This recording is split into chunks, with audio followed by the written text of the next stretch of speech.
as well. Now let me introduce our speakers today. So we're delighted to have Ian Sollom here, who's the MP for St Neots in mid-Cambridgeshire and is the Liberal Democrat spokesperson for University Skills. We also have Vinous, who is the Deputy Executive Director of the Startup Coalition, which represents startups in the UK. And we have Neil Ross, who is a policy expert on AI and is the Director and Head of Practice for Tech, Media and Telecoms at Public First. And we have Michaela, who has led a project at Google where she is a policy manager, where she's led this project looking at AI. And Michaela, if we can start with you, because I think without wanting to be suck up to Google too much, I think Google are doing a really interesting piece of work on AI. I think the challenge of AI is that we know it's going to transform how work. We know it's going to have huge potential, but it's also something that gives people some fears about what could it mean for their jobs. And I think the interesting thing about the Google program is that over the last year, we've actually started to try and look at how this could be implemented. And I think it's work being done with trade unions in some interesting places, work being done in schools, and work being done with SMEs. So I'm interested to hear sort of if you can explain to everyone what the program is and how it's working and what you've learned from it so far. Yeah, thank you so much, Theo, and thank you so much to the SMF team for organising today's session and panel and getting so many people here. It's always fantastic to see. If I potentially start from the beginning, which is, so Google's mission is to organise the world's information and make it accessible and useful to people. And we kind of started our AI Works project about 2 years ago, where we were seeing the kind of rise of AI across the workplace, but also kind of trying to match that up with how people were wanting to use it. So we had an economic impact report that estimated that £400 billion worth of productivity gains could be made for the UK economy by 2030 by using AI. And that an average worker, I'm not sure who an average worker is, but the average worker could save up to 100 hours of a year by using AI. And that kind of begged the question to me of going, okay, what do I physically have to do at my desk in order to find all of these hours and this, this money, and what am I doing differently, and what are people doing differently to do that? And we had our Google Digital Garage program, which is free digital skills training for adults, which we've been running since 2015, right across the country. I'm not sure that we've been to St Neots and mid-Cambridgeshire, but maybe you'll invite us after the panel. Where we were teaching those digital skills to people. We'd updated that training to include much more on AI. So the research that we did with Public First was trying to put the theory and the practice together. So, what could be the potential, but let's go and do it, shall we? So let's take a cohort of people across the economy and see how you can change and boost AI adoption in that way. I'd like to start as well with when I was speaking to the then political director of Community Union, which is a trade union we've worked with many times over the last few years. She said to me, our members feel like AI is something being done to them rather than something that can help them. And so that was pretty much the kind of red thread throughout this project, which is how can you do AI adoption in a worker-led approach, and what do workers think and feel, and how can you kind of move the dial on that so that people can use it to boost their productivity. So a few of the kind of insights that we found is we only did training between about 2.5 hours to 5 hours. We worked with it worked in some multi-academy trusts in some schools. We worked with both teachers and with school support staff.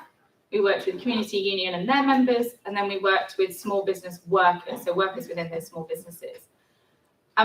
Across the board, found that AI adoption doubled just by doing a couple of hours of training. The perception of AI changed and shifted as well. So you had people feeling like it was something that, was big and scary, or they'd used it once, it hadn't done exactly what they wanted, thought they would never try it again. And you were kind of seeing both the application and adoption change, but also the attitudes towards AI change as a tool that they could then use. So we've put that into practice. So we've got the research to show that, just a couple of hours of training, but also to then show to people, you give us a couple of hours of your time, and this will save you time, and this will be practical, and you can use it for work. So the training for schools is now available for any school across the UK, and we're running those trainings as webinars. We're continuing our training for small businesses. So small business workers can take that training for free with Google Digital Garage. And then we've continued our partnership with Community Union, and that training is available for their members. So we have continued that on those insights, but look forward to being able to share those insights and help people to kind of see that just a bit of hours of training can really kind of boost that adoption overall. Thanks, Michaela. I just want to get a quick show of hands from the audience. Who uses or has used AI tools already? Put your hand up if you have. So that's pretty much everyone. Who has had training in any formal way? Okay, not so many. But that's very interesting that you're using it, but very few have had training. Neil, I'm going to come to you. So I know Public First have worked with Google on this project. So we'd be interested to hear about sort of what do you think the best way is to provide that sort of training? What's effective? Michaela was sort of saying the average worker benefits, but also there isn't such a thing as an average worker. So how do you tailor AI training so that it actually works for everyone? Yeah, so I think to take a bit of a step back, and first of all, I should say, so Public First is a research consultancy. We work with brilliant companies like Google to do policy research alongside economic modelling and opinion research to get really specific results. And one of the things we're most excited about with this project was going from the kind of theoretical, the potential benefit to the UK overall when it comes to AI, and then looking very specifically at how it can change people's lives and working habits when you get into the actual workplace. But to kind of take a bit of a step back, so sort of context for all this is, we're in kind of the middle of a huge period of technological change. New products are coming out every single day. AI is advancing at incredibly rapid rates. And against that backdrop, the UK is in a slightly uneven position. Digital and technical skills in the UK and adoption is very unbalanced. Our highest performing, most productive firms are the global leaders. They're using AI and new technologies just as any company in America or Southeast Asia, etc. But we have a long tail of productivity, particularly when it comes to SMEs, where they are underperforming, not just companies in the US, but actually our peers in Europe as well. So we've got this kind of very imbalanced economy. And so we need to kind of approach the AI revolution with that in mind. One of the things that gets us over that is the fact that most AI products like Gemini are available on the cloud, so you can access them from a computer wherever you are with almost any device. And that makes training far more accessible for people. So one of the great things about this project is you could go into schools, into trade unions, into different workplaces and provide that training directly to people where they are without them having to invest in a really kind of sophisticated or complex machine. The other thing we have to consider in the backdrop is the government's labour market reforms, the economic growth we're experiencing at the moment means we're going to have a much looser labour market where people are going to have less choices than they used to have before. But it's also going to make it much harder for firms to fire people in the future. And that means companies to ensure that they can keep up with the rate of technological change or really have to invest in training, because otherwise you aren't going to have the same optionality that you would have had, say, 5-10 years ago when labour market rules were looser. So how does AI Works fit into all of this? So we know we have a digital adoption challenge. We know we're going to have a training challenge. And we all know that we have a productivity challenge. So when we looked at AI Works, it turned out that short job-focused courses had a massive impact. So we saw people see, I think the figure was 80% of people who had taken a short course were surprised by AI's capabilities. So they were surprised that it was so good and so effective at helping them do the job they were doing.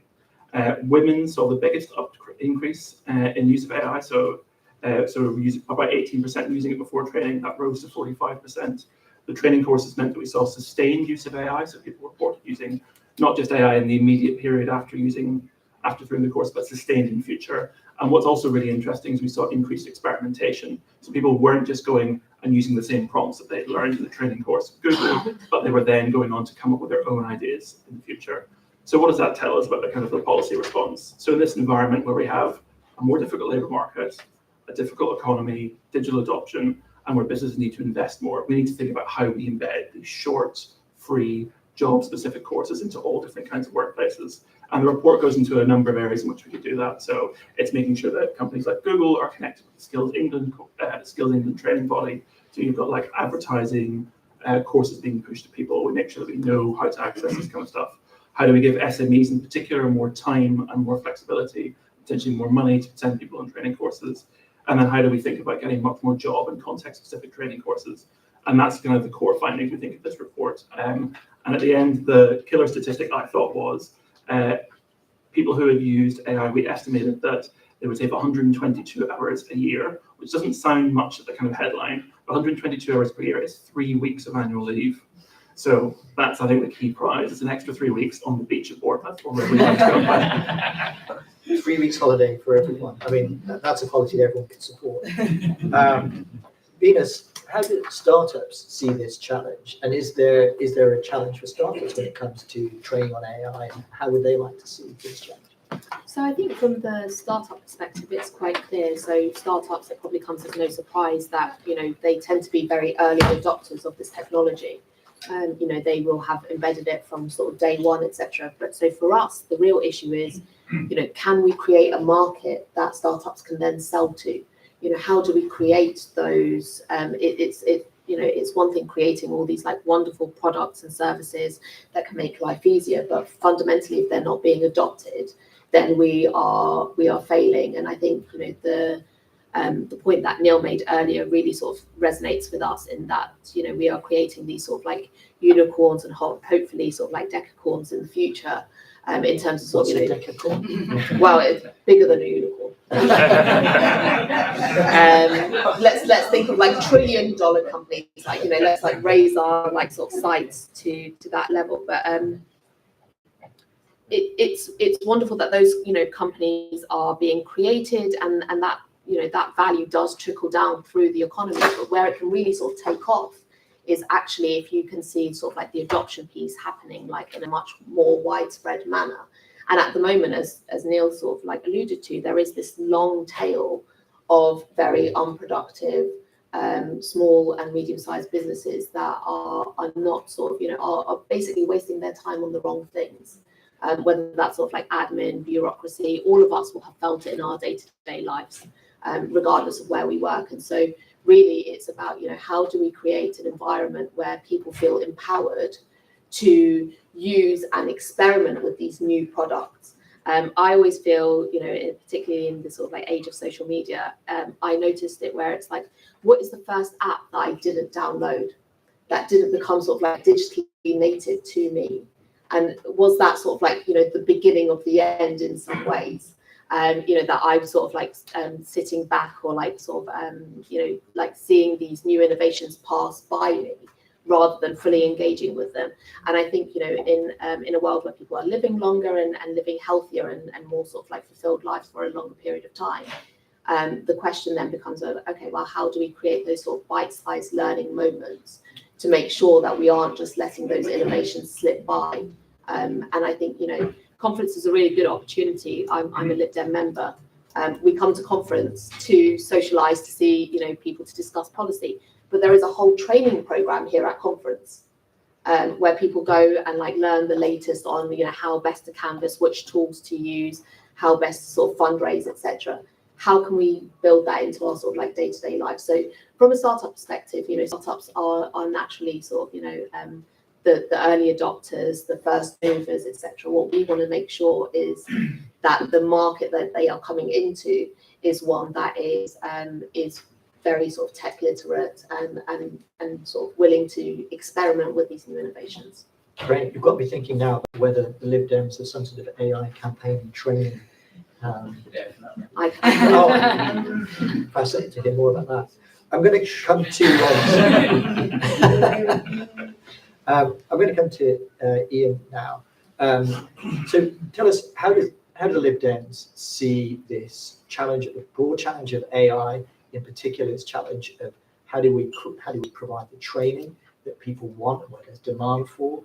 And with schools and with universities and colleges, what's the role for them in this challenge as well? So how do you see it?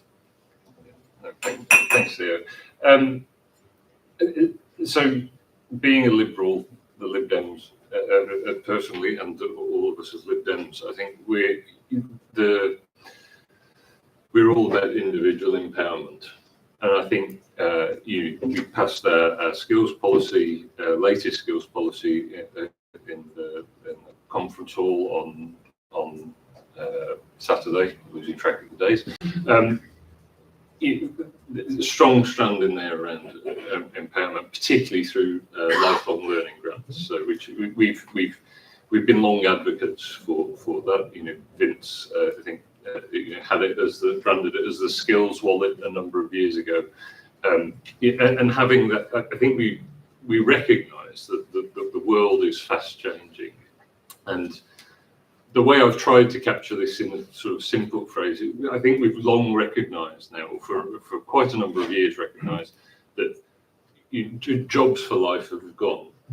I think what we're increasingly seeing is that probably careers for life have gone, as in being in a single career, or the nature of your career is going to change because technology is going to change it. And AI is obviously a really obvious example of something that's happening now.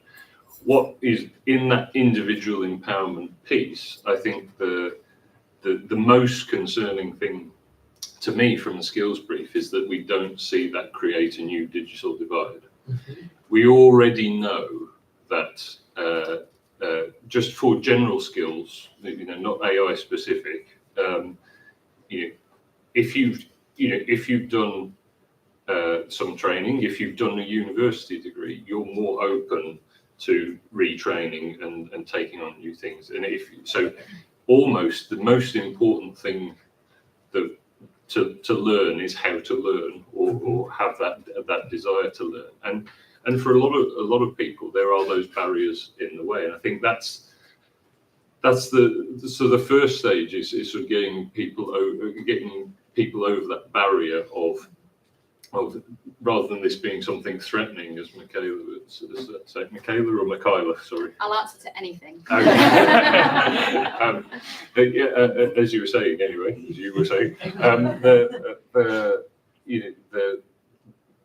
this isn't something that should be threatening. It's an opportunity to really boost your own personal productivity and provide new opportunities and new creativity. I think that sometimes we miss sometimes around how AI may be able to at least really improve our personal creativity as well as our personal productivity, and the ideas come from us, but the AI can help us develop those ideas in a really efficient and exciting way, or at least I think it's incredibly exciting. I think the other aspect of this, though, is around, from a digital divide perspective, is around how those services are paid for. A lot of tools are free now, but you are seeing increasingly, more and more enterprise type models, very expensive subscription models emerging that are starting. You might get the basic model absolutely free, but then if you can afford to access more of it, then that gives you an inherent advantage over someone that can't access that. So I think that aspect of the digital divide is something that I think I'm really keen that we explore as Lib Dems as well, because I think there is, because of the acceleration effect, if you like, of AI, it has the potential to widen that divide rather than what it should really do is close that divide. So some initial thoughts in terms of the broad scope. I mean, in terms of how the training is delivered, I think there's there's going to be a role for FE, there's going to be a role for HE. They are and independent providers as well. I think the getting money into the system to deliver those courses, part of it's through government, but part of it is through incentivizing employers and recognizing that the gap in some ways is with SMEs, and where the big opportunity is with our SMEs. I think we need to in the same way I talk about empowering individuals, we need to empower SMEs to really see this opportunity to invest in their skills. So in our policy paper, we talked about skills cooperatives for SMEs, so they can, to help them be able to get over this bureaucratic burden, pool resources around skills and training, within sort of similar sectors or similar geographies, to be able to work together to either deliver apprenticeships or deliver skills training courses. So I think that's another aspect of getting that into SMEs particularly. But then more broadly, we've seen a huge decline or a very steady decline over a long period of time. But when you consider it over that long period of time, I think in the last 20 years, employer spending on training has fallen by about 30%, around about 30%. That something's going wrong there, and we need to incentivize employers again to see the value in training. And if that is through things like tax credits, that they see the value in that investment. We provide support through the tax system for capital investment. We kind of need to see training as a capital, parallel to capital investment. You're going to get a return on productivity through this. So those are just some thoughts from a lived-in perspective. That's very interesting. So that combination of individual empowerment and then perhaps also using the tax system more effectively to incentivize training as an investment.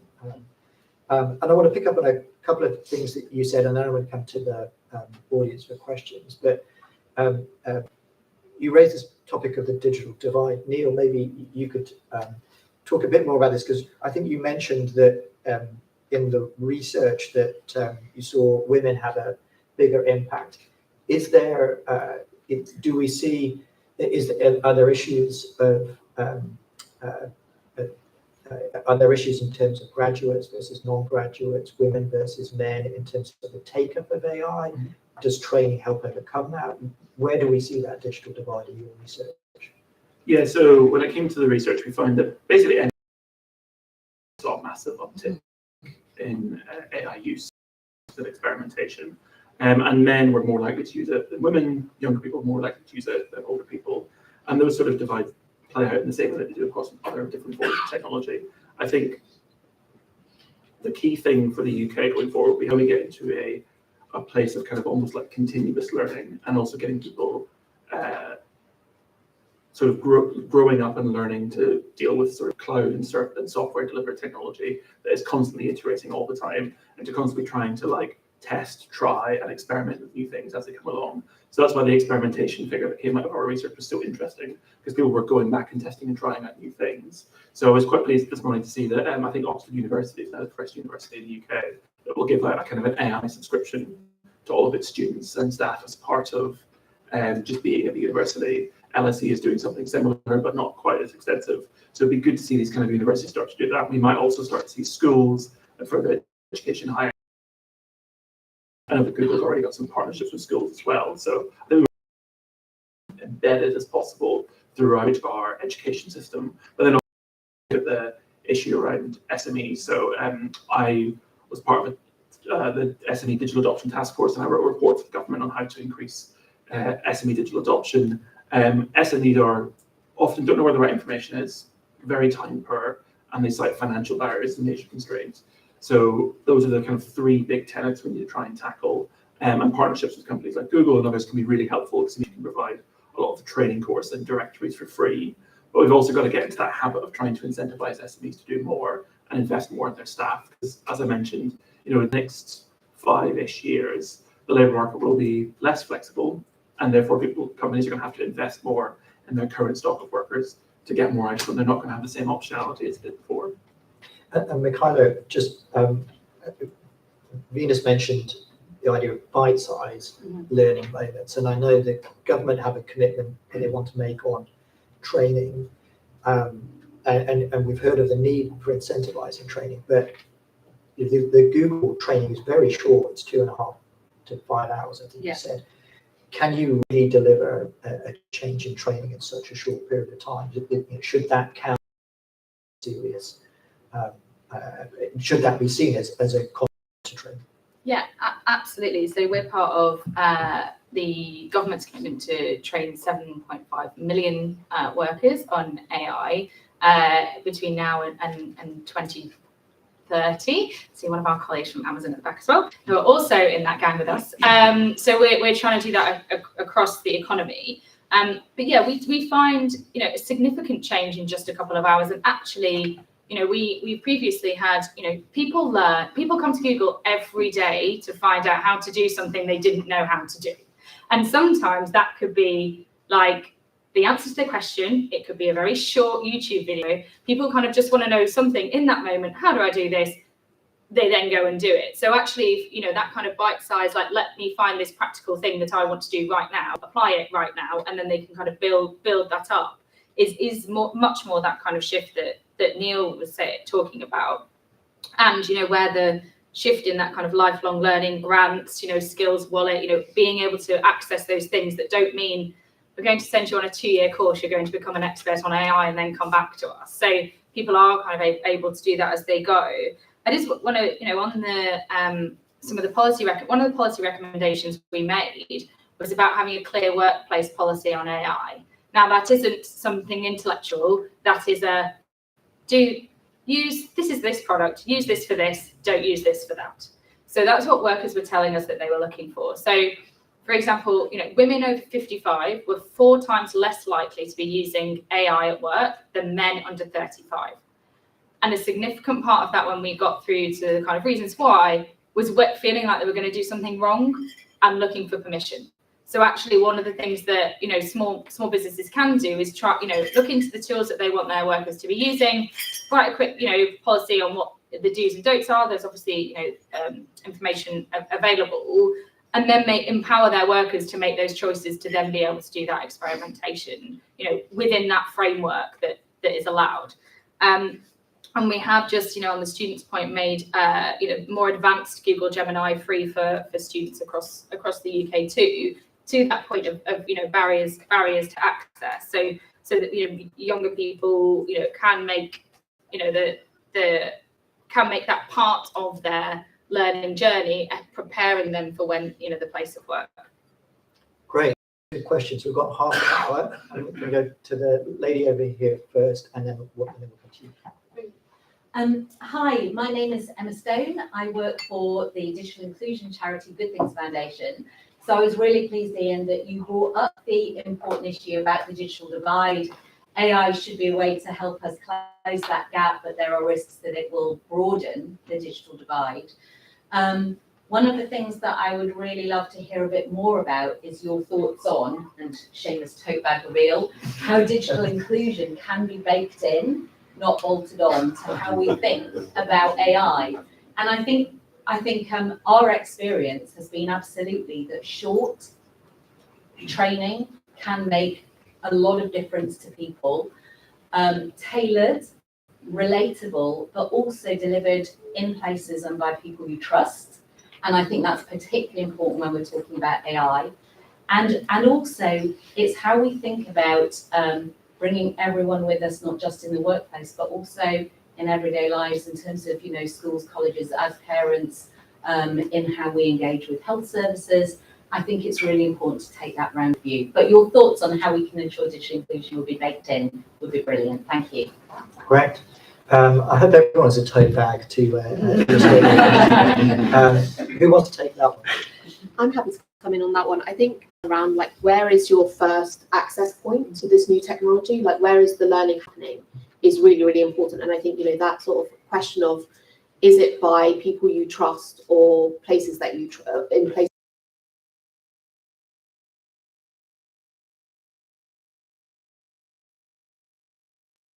of sort of, misinformation, disinformation, most of us will still go first port of call when we want a question answered.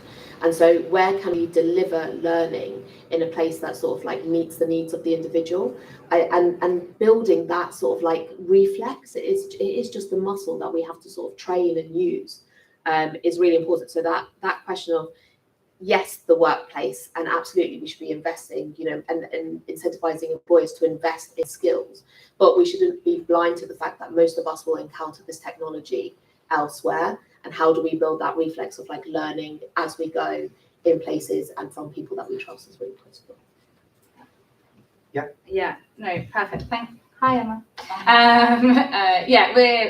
Google's been absolutely delighted to partner with the Good Things Foundation over many years, and support the networks and the training courses that you've done, and how important that is, where you'll go to a trusted place with people and how place is important to that. And there is a lot of information available online, and as I say, like when we do our Google Digital Garage and we go in person, there's something very different about, hi, we're in your like local church hall today, like, and so come along, and I meet people who, are maybe the young person in the office that they've been sent to go find out about this thing, right through to people who say, oh, I actually run a digital marketing company, but you were here, so I wanted to know, what. So you get that kind of from everywhere.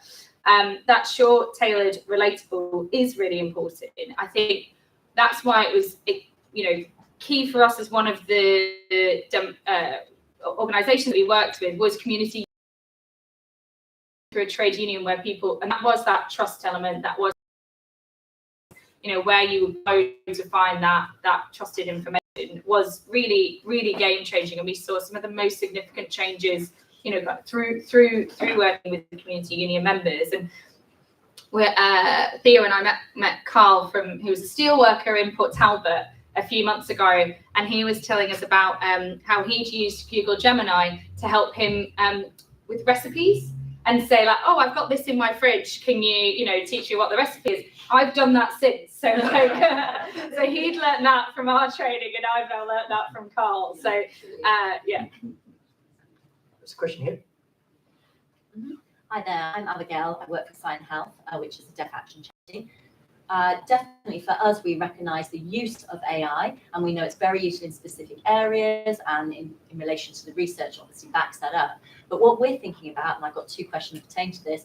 Firstly, thinking about this kind of how to become digitally literate. The question is that accessible for deaf people who are part of a linguistic cultural minority? BSL is their first language, English is not their first language. If they're currently being excluded, how can we ensure that they're included in the training and that their needs are embedded within that? And also thinking about AI as well, the kind of the risk of avatars, so signing avatars. And I know some people think it's wonderful and it'll be really useful, but often it's not linguistically appropriate for the community it's aiming to serve. The facial expressions aren't correct. The articulations of the sign language isn't correct in an avatar. It's a wonderful invention. It's beautifully innovative. But how do we balance innovation with accountability for the community it's supposed to be serving? How can we ensure that the particular stakeholders are considered when it comes to policy leadership? So at the moment, we're kind of seeing the AI framework, and we know that there are principles set within that. But for us, we would say that's kind of after the fact, and we're not thinking about that kind of preemptive thought and consideration for a sign language using community.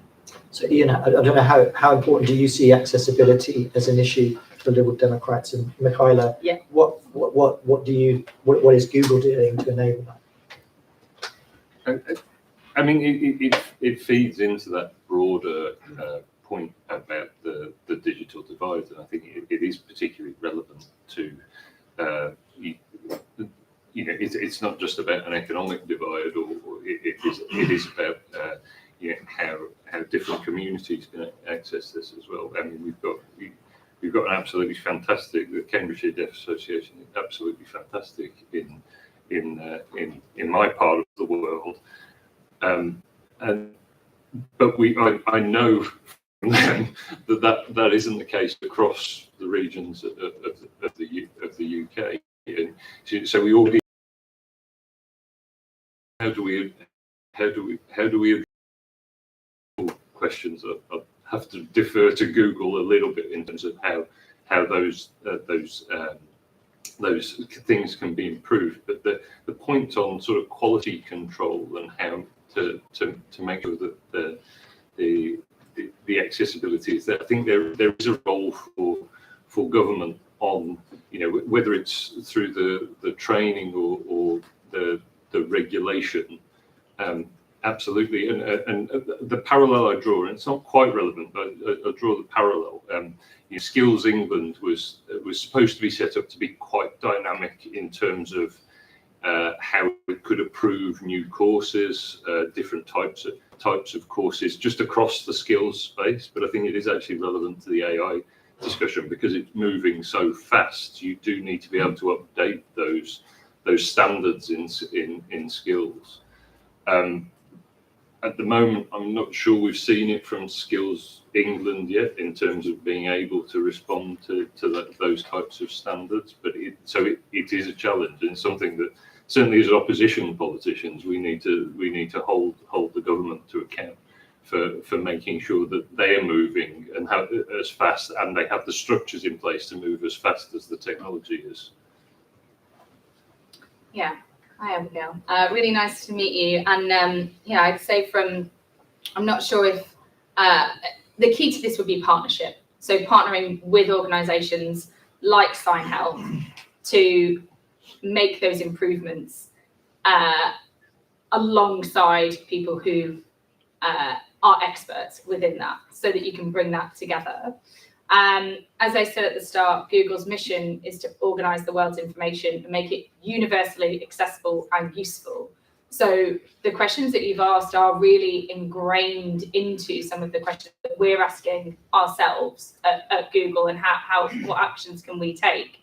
And if you've not been yet, I would love to invite you to our Accessibility Discovery Centre in London, which was the first that we've done outside of the US, and we have expanded that to other, based on that model that we've got in London, expanded that to other countries too. And the quest for that space is bringing our own engineers, plus engineers and companies, within the ecosystem, to a space to consider how technology can make the world more accessible. And you've seen some of the mainstream innovations been done through an accessibility angle first, that are then being made, being used much more universally. So would love to invite you to come to the ADC and hopefully continue the discussion there with our engineers. Absolutely, yeah.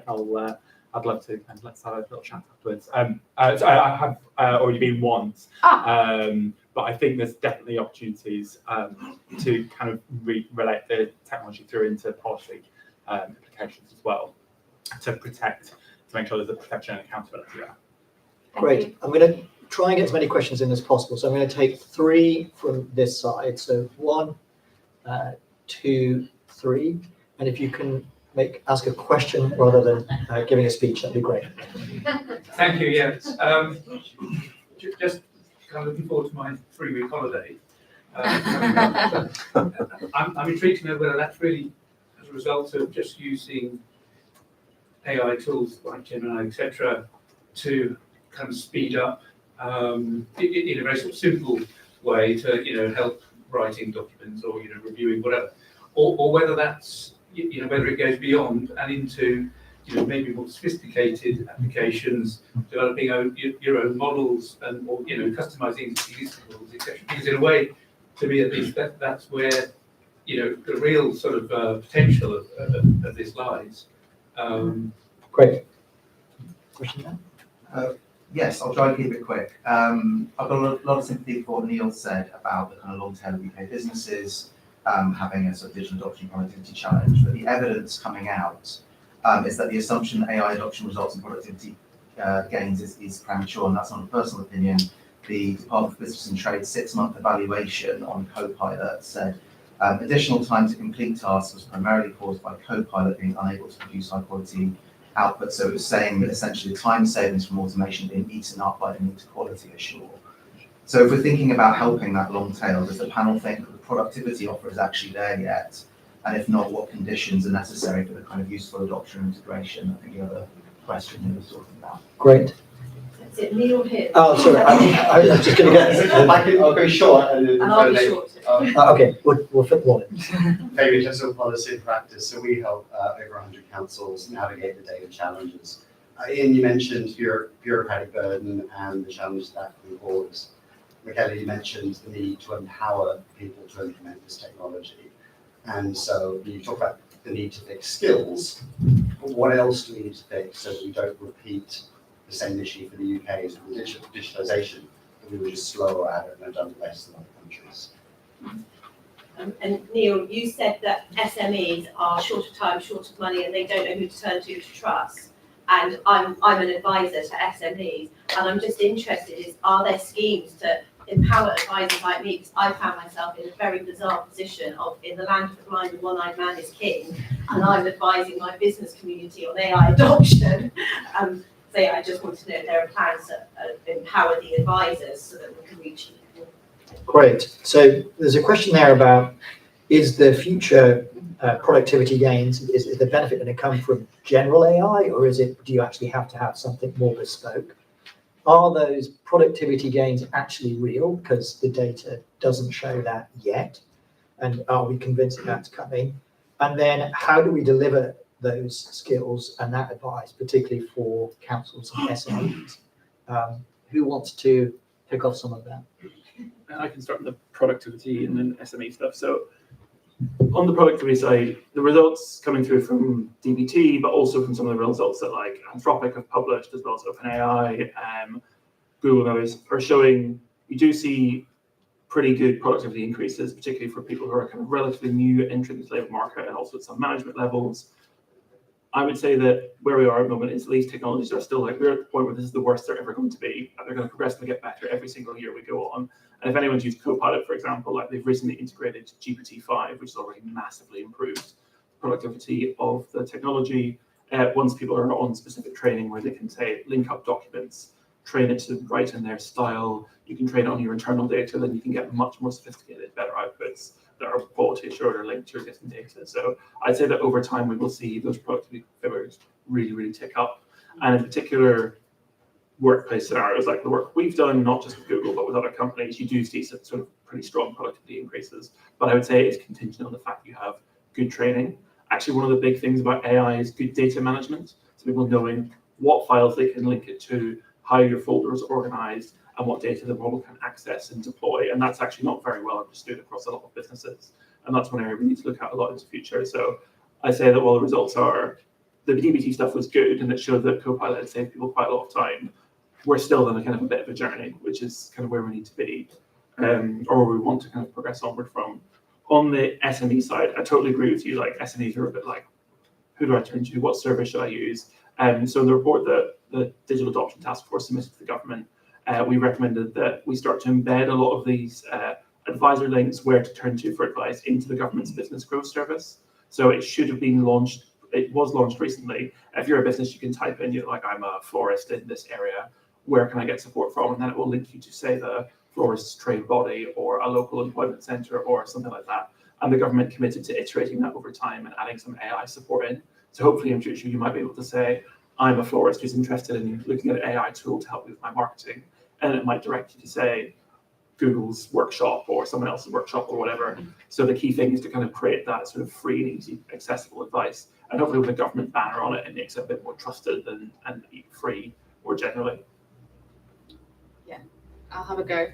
Yeah. Perfect. Thank you. I think that on the more sophisticated models, what we did in our research was we trained people on tools that they could use like there and then. So like for the teachers and school support staff, it was the Google for Education tools that were already there. The training we've made available to any school, has that foundations and could be used if they're a Google for Education school or another school that they should be able to kind of carry that over. So absolutely take your point on the more sophisticated models are going to see those bigger returns. The research that we did here shows the evidence of the training of even the models that are available now and the tools available now are showing those significant increases. So yeah, that is working. I'm interested in the data where you're saying it wasn't quite there. I think maybe this was quite a good comprehensive package of we took cohorts, we took people that were going on the journey together in their kind of workplace or we found things like people would set up a WhatsApp chat of exchanging, oh, I've just done this and this taught me this. So like, and trying to kind of create that culture of learning. So again, that's what we saw with that sustained actually use case of AI. So maybe when it is people doing it off their own bat and kind of doing one thing here, not being in a cohort doesn't see those kind of same returns. And then I've written some notes that don't even make sense to me anymore. So I better not keep going. Venous. Okay. So I'll try and come to each one in turn. I think on the things becoming sort of more bespoke. I mean, one thing that I've mentioned a few times in the skills role is sort of I don't know if you remember 5 years ago, 6 years ago, the big conversation was actually around everyone's going to need to learn to code. Everyone will need to have some coding skills, and large language models have just blown that out the water. Vibe coding is a thing. I mean, yes, there is a quality control step that needs to happen in there, but for really simple things, I mean, all the evidence is, because there's such a big data set in terms of the code that's out there, you can go a long way as long as you've learned how to prompt. You can use AI to write the programs that give you efficiency elsewhere. It is that you're probably not going to learn that, I would suggest, in a 2-hour introductory module. That there you're just going to sort of learn more of the basics. But those are the kind of things where you would see potentially longer courses and a bit more investment, that you can get that creativity in, and you don't need to have done 4 years of software engineering. So I think the potential is there, but it's we're in the early days, and that sort of speaks a little bit to whether those productivity gains are true. As a parliamentarian, I do have access to Copilot. I have to say that it isn't at the risk of offending Microsoft, it isn't my AI of choice. I won't reveal which my AI of choice is. Actually, I have to say, when I've used AI, I've tended to go to Claude, actually, to Anthropic's tools. Can you say what you use AI for? Yeah, mostly for me, I use it as a research tool. I have used it to sort of do sort of a first draft of speeches. I haven't checked Hansard. I'm pretty sure I haven't used the phrase "I rise to speak." So if someone goes out and checks Hansard and finds that I have done, I apologise. But to me, it is the way I use it very much is. I personally really struggle with a blank sheet of paper. I actually enjoy the process of editing a lot and getting something into my own words, but I find that first step of a blank sheet of paper, the challenging part. So being able to just insert some bullet points of like, okay, these are the things that I want to get in there. And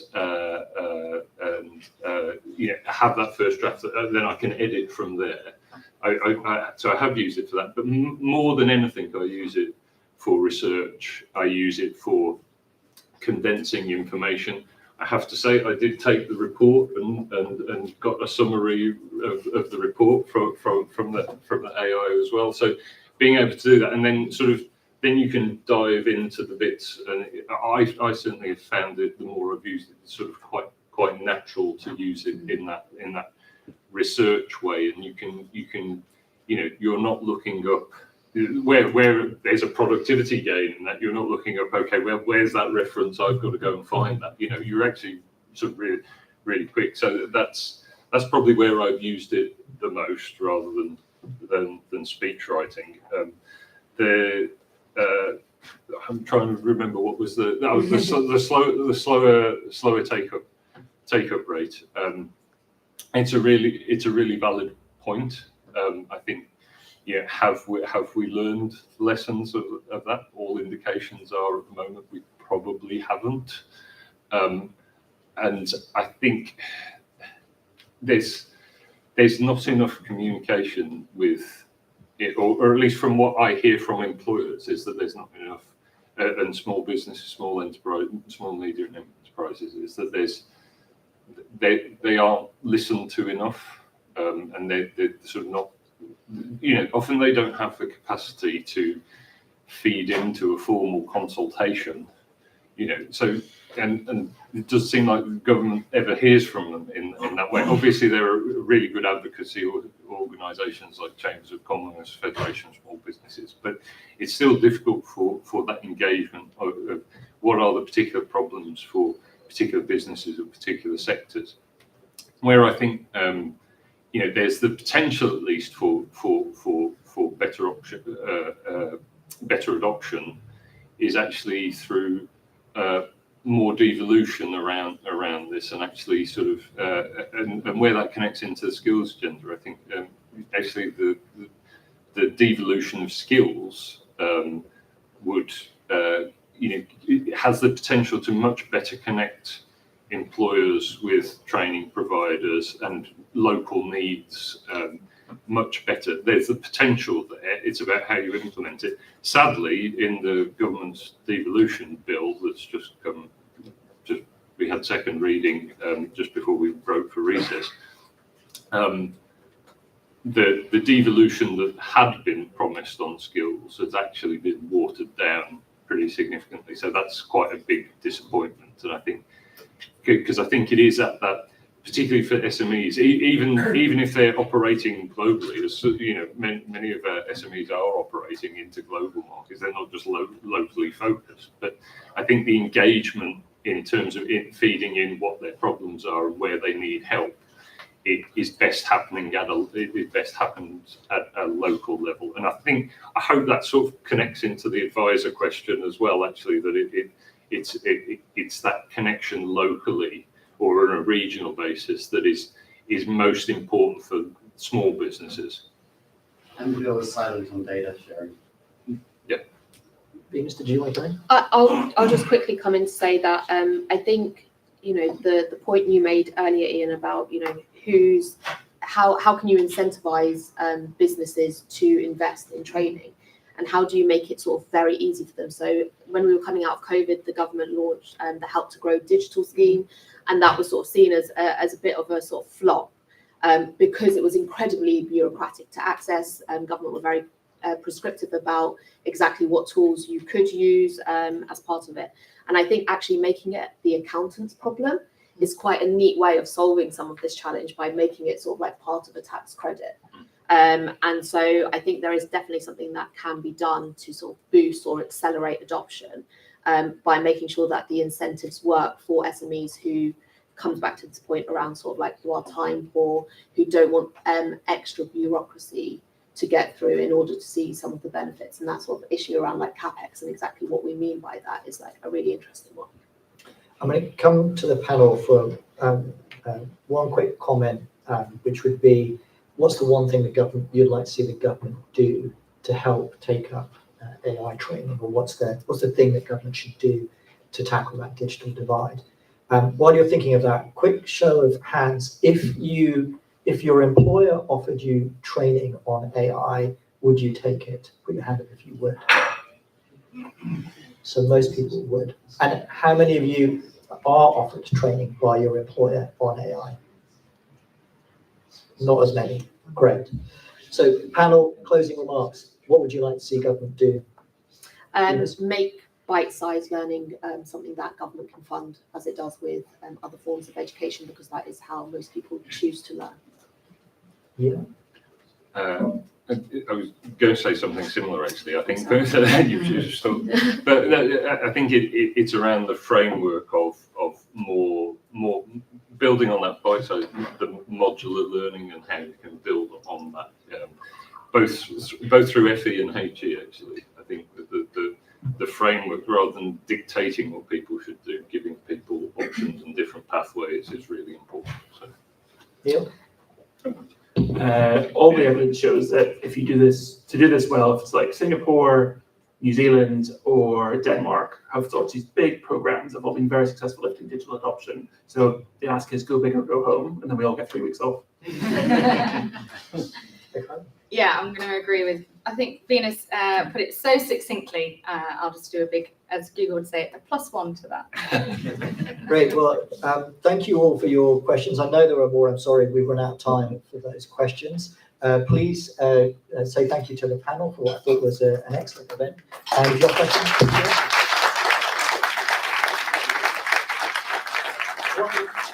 One flight from the SMF. We publish an email that goes out every Monday morning. We read all of the think tank reports so that you don't have to.